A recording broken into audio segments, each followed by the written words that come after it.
Right now, if you're hungry, you open the fridge. Or you open an app. Food arrives in 30 minutes. For 300,000 years, neither of those options existed. When your ancestors got hungry, there was no fridge. No delivery, no pantry, no guarantee of eating today.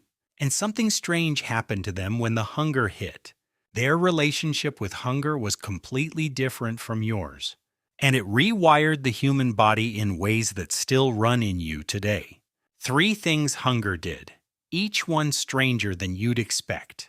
And the third one explains why your relationship with food feels broken. This is what hunger actually looked like for 300,000 years. Let's start at the beginning. Your ancestors did not eat 3 meals a day.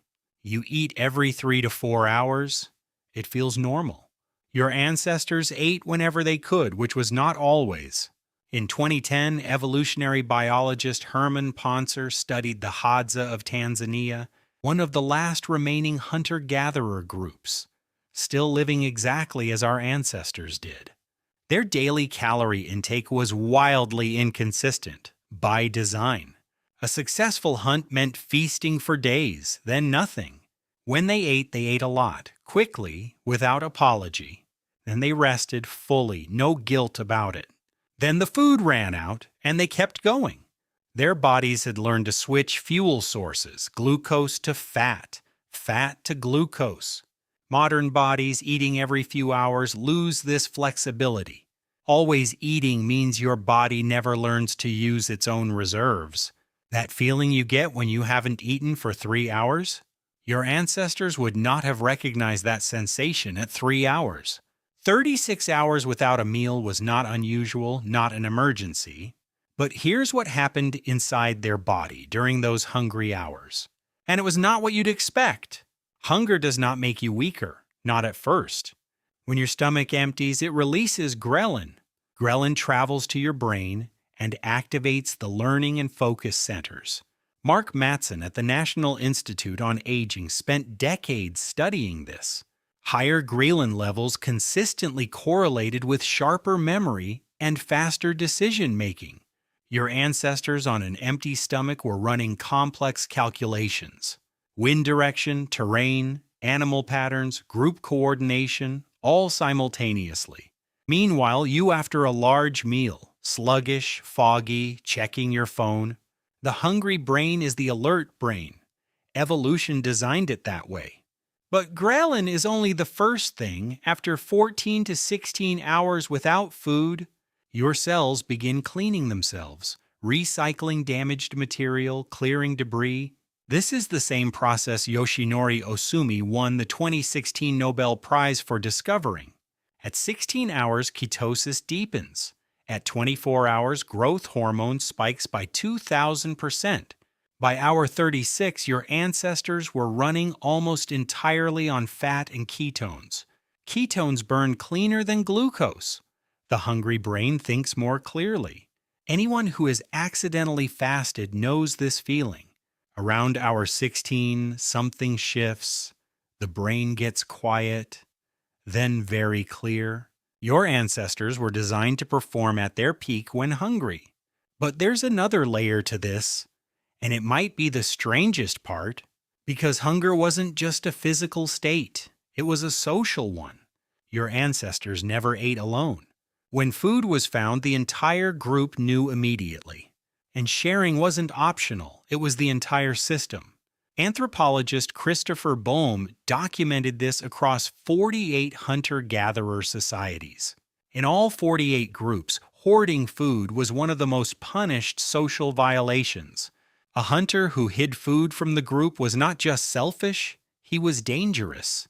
Exclusion from the group in the Paleolithic was not a punishment, it was death. But sharing did more than prevent conflict. It created something. Every time you shared food, you created a debt, a relationship. Food sharing built the web of mutual obligation that held the group together. Richard Wrangham at Harvard argued cooking itself created the first social contracts. The fire and the shared meal were the original meeting room. Who ate first mattered.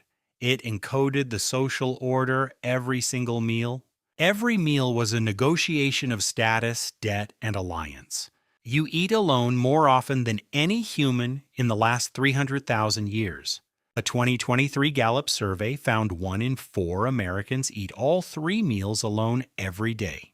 The most social act in human biology, we turned it into a solo activity. And here's what that change did to the hunger signal itself. For 300,000 years, hunger meant something very specific. You feel hungry, your body knows exactly what to do: move, find, share. Hunger was the engine that drove cooperation every single day. The signal had a clear action attached to it, and the action worked. Now look at what happens to that same hunger signal today. You eat, but the signal never fully resolves because the action was wrong. The hunger signal is ancient.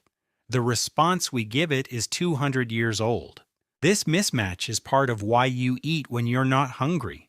Former FDA Commissioner David Kessler documented how hyper-processed food hijacks this system.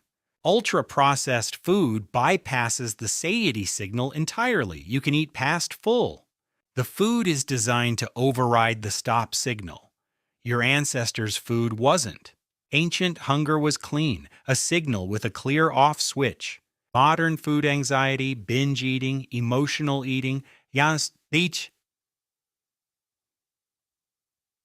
are not character flaws. They're an ancient signal in the wrong environment. Your ancestors' hunger always had a purpose and a path. Yours fires into a world it was never designed for. We solved hunger completely for the first time in 300,000 years. The average supermarket stocks 30,000 different food products. An entire industry exists to make you want to eat when you don't need to. The average American eats 15 to 17 times per day, including snacks. Constant eating keeps insulin elevated. Your body never accesses its own fat stores. You can be overfed and still feel constantly hungry. The signals are completely disconnected. But what if hunger itself isn't the problem? What if hunger is information? What if it's your body working correctly? For 300,000 years, hunger was a call to action, not an emergency to suppress. Valter Longo at the USC Longevity Institute has studied hunger timing across 40 years. Populations with natural daily fasting windows show consistently better metabolic health. Intermittent fasting isn't a diet trend. It's your biology remembering what it was built for. The hungry brain your ancestors relied on is still in there, still capable of the same clarity, the same focus. We just haven't let it run in a while. Your ancestors were hungry most of their lives, genuinely hungry.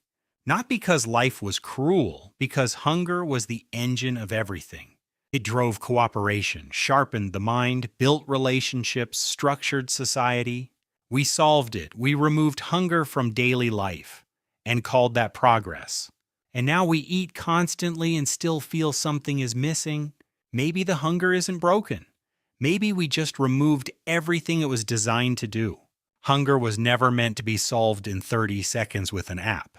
It was meant to move you, connect you, make you earn the meal. We built a world where you never have to be hungry. And then we couldn't figure out why we can't stop eating. We didn't fix hunger, we just lost the thread of what it was for. And somewhere in your body, that runner is still there, waiting to be useful.